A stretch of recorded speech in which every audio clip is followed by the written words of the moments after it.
कोई व्यक्ति दूसरे का अपमान क्यों करता है? क्या आपने कभी विचार किया है? वैसे तो हम भी बिना कारण बहुतों का अपमान करते हैं। हमारा अपना अपमान भी बहुत बार होता है।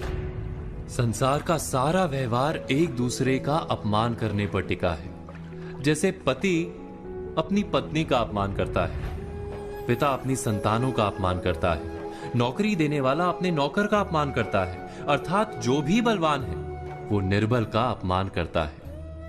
यदि हम शक्तिमान हैं तो अपमान के बदले में लड़ाई करते हैं, और यदि लड़ने की शक्ति नहीं होती तो हम अपमान सह लेते हैं, स्वयं को निर्बल और असहाय मान लेते हैं। हमें छोटे होने का एहसास होता है।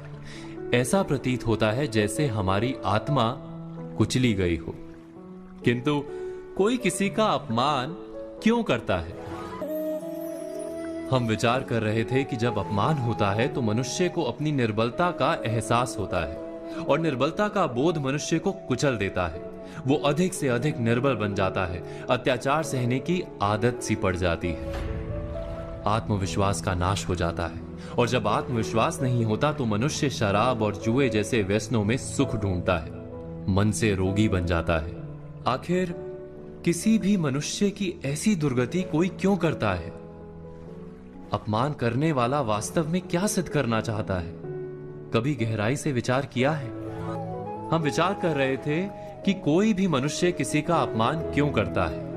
वास्तव में हम किसी का अपमान करते हैं उसकी निर्बलता सिद्ध करने के लिए, यह बताने के लिए कि हम अधिक शक्तिमान हैं। अर्थात वास्तव में अपमान करने वाला स्वयं अपने आप को शक्तिमान या बलवान सिद्ध करने का प्रयास कर रहा है। अपमान करने वाला हकीकत में अपनी शक्ति से आश्वस्त नहीं है, उसे अपनी शक्ति पर भरोसा नहीं है। दूसरों को चुनौती देकर वो अपनी शक्ति पर विश्वास प्राप्त करने की कोशिश करता है। क्या ये सच नहीं? हम बात कर रहे थे कि जब हम किसी का अपमान करते हैं तो वास्तव में इतना ही प्रकट करते हैं कि हमें अपने बल पर भरोसा नहीं। हमें ये संसार एक अविरत संघर्ष प्रतीत होता है, कभी ना रुकने वाली एक जंग सी दिखाई देती है। हम अपने निकट आने वाले सभी को प्रतिद्वंदी मानते हैं, फिर वो पति या पत्नी ही क्यों ना हो। हमें निरंतर लगता है कि हमें अपनी शक्ति सिद्ध करनी होगी, अन्यथा हमारा शोषण होगा, हम किसी के गुलाम बन जाएंगे।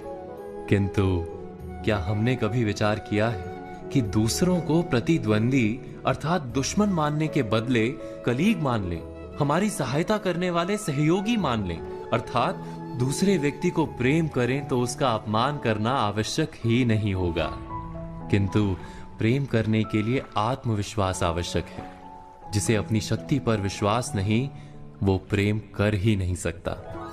अर्थात जिसका हृदय आत्मविश्वास से भरा होता है, ना वो अपमान करता है, ना अपमान को स्वीकार करता है। क्या ये सत्य नहीं? इस तथ्य पर विचार अवश्य कीजिएगा।